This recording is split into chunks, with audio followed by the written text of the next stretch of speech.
HF의 행복한 소식을 친구처럼 나누고 싶습니다. 안녕하세요. HF 뉴스 아나운서 최슬기입니다. 한국주택금융공사는 더욱 다채로운 뉴스를 통해 여러분들에게 친구처럼 다가가고자 합니다. 행복이 담긴 소식과 재미있는 코너들로 준비했으니 HF 뉴스 앞으로 많은 기대 부탁드립니다. 3년 만에 벚꽃 축제가 부활하고 벚꽃길이 열렸습니다. 개나리, 진달래, 매화, 벚꽃 등 봄으로부터 다양한 꽃을 선물 받으셨을 텐데 이번에는 제가 여러분들에게 특별한 1분을 선물하겠습니다.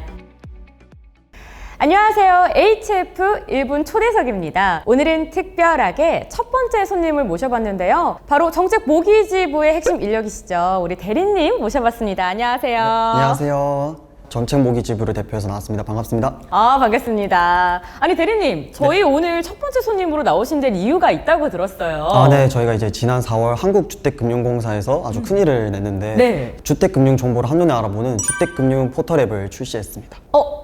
잠시만요. 대리님 혹시 지금 홍보하러 나오신 건가요? 네, 맞습니다. 저희 코너 속 이름이 1분 초대석이다 보니까 지금부터 홍보할 시간 딱 1분 드리도록 하겠습니다. 갑자기요? 네, 갑자기요. 네, 저희 한국주택금융공사에서 이번에 주택금융 포털 앱을 출시했습니다. 출시를 했는데 네.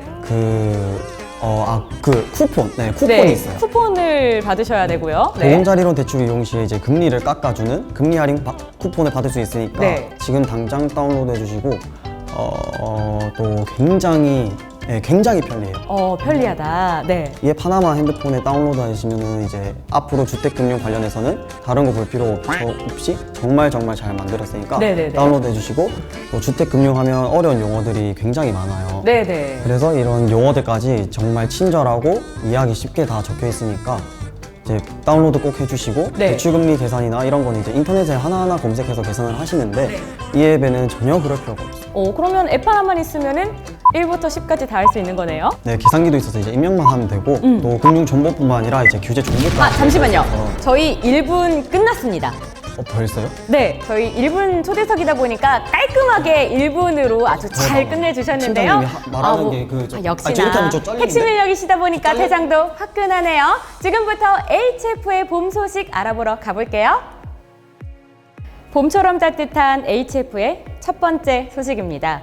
한국주택금융공사는 지난 3월 동해안 산불 피해 복구와 이재민에게 구호성금을 전달했습니다. 임직원이 자발적으로 모금한 금액 3천만 원은 사회복지 공동 모금회를 통해 이재민들의 생계 지원 및 구호 물품 전달에 사용될 예정인데요. 최준우 사장님은 이번 산불 피해로 보금자리를 잃은 이재민의 아픔을 조금이나마 위로하기 위해 기부에 동참하게 됐으며 앞으로도 후속 지원을 이어나가겠다라고 말씀하셨습니다. 한국주택금융공사는 2020년부터 지난해까지 코로나19 극복을 위한 성금 기탁, 2019년에는 강원도 산불 피해 지역 지원 등 국가적 재난이 발생할 때마다 다양한 지원 활동을 펼치고 있습니다. 지금처럼 언제나 국민 곁에서 함께하는 한국주택금융공사가 되겠습니다. 두 번째 소식입니다. 한국주택금융공사는 보금자리론과 주택보증, 주택연금 등 공사 상품을 이용하는 고객 중 동해안 산불로 인해 피해를 입은 특별 재난지역 이재민들에 대해 상품별 특별 지원책을 마련했습니다. 보금자리론과 적격대출 고객의 경우 피해 발생일로부터 1년 이내 원금 상환 유예를 신청하면 3년간 유예가 가능하며 조기 상환 수수료를 전액 감면받을 수 있습니다. 전월세 보증 이용 고객의 경우 신규 주택 임차 시 추가 지원이 가능하며 연체 고객이 연체 정리 시 연체 보증료 전액과 추가 보증료 일부를 감면받을 수 있습니다. 마지막으로 주택연금 가입자의 경우 가입된 주택이 산불로 훼손되어도 한시적으로 주택연금 월 지급금을 지급하며 해지할 경우 초기 보증료도 일부 환급받을 수 있습니다. 자세한 사항은 공사 홈페이지와 콜센터로 문의하시기 바랍니다.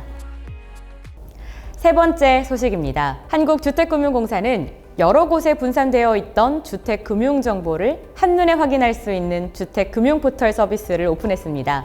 주택금융 포털 서비스는 지도 기반으로 정보가 제공되어 부동산 시세 및 규제 정보를 종합적으로 제공합니다. 나아가 고객의 개인정보를 활용하여 맞춤형 상품을 추천하고 다양한 주택금융 정보를 제공하고 있습니다. 이 서비스를 통해 더 많은 사람들이 어렵게 느껴졌던 주택금융에 쉽게 접근할 수 있을 것으로 보이는데요. 주택금융포털 서비스는 주택금융포털 앱을 다운받아 이용 가능하며 이를 통해 금융소비자들이 내 집 마련과 중장기적인 주택금융 이용 계획 수립에 도움이 되었으면 좋겠습니다. 네 번째 소식입니다. 한국주택금융공사는 대출 상환 책임을 담보주택에 한정하여 채무 불이행에 따른 경매 진행 시 낙찰대금 외 추가 상환을 요구하지 않는 유한책임 보금자리론의 요건을 완화한다고 밝혔습니다. 첫 번째, 자금 용도가 기존 구입, 상환에서 보전 용도까지 확대가 되었습니다. 두 번째, 신혼 다자녀 가구에 대한 소득 및 대출 한도 요건이 완화되었습니다. 기존 유한책임 보금자리론은 신혼, 다자녀 가구라 하더라도 소득 및 대출 한도 확대 적용이 불가했는데 이번 개정으로 신혼 가구는 소득 8,500만 원까지, 다자녀 가구는 자녀 수에 따라 최대 소득 1억 원, 대출 한도 4억 원까지 확대되었습니다. 세 번째, 비아파트 가구 지원이 확대되었습니다. 담보주택 심사평가표의 평가 점수에 따라 승인 여부를 결정했던 기존과 달리 아파트의 경우 담보주택 심사평가표의 평가 점수에 따라 승인 여부가 결정되지만 기타 주택은 담보주택 심사평가표 적용이 생략됩니다. 그토록 기다리던 봄이 가고 새로운 계절이 우리에게 손을 흔드는 5월입니다. 초록으로 가득 차는 5월과 6월에는 또 어떤 소식들이 HF를 가득 채울까요? 다음 HF 뉴스도 많은 기대 부탁드립니다. 지금까지 여러분들의 행복한 친구 HF 뉴스였습니다. 퀴즈가 있으니 끝까지 시청해주세요. 여러 곳에 분산되어 있던 주택금융 정보를 한눈에 확인할 수 있는 주택금융 종합 플랫폼 서비스의 이름은 1번 주택금융 포털, 2번 주택금융 포털, 3번 주택은융 포털, 4번 주택동융 포털. 퀴즈 정답은 댓글로 남겨주세요. 한국주택금융공사의 꿀 정보를 계속 알고 싶으시다면 구독, 좋아요, 알림 설정까지 부탁드립니다.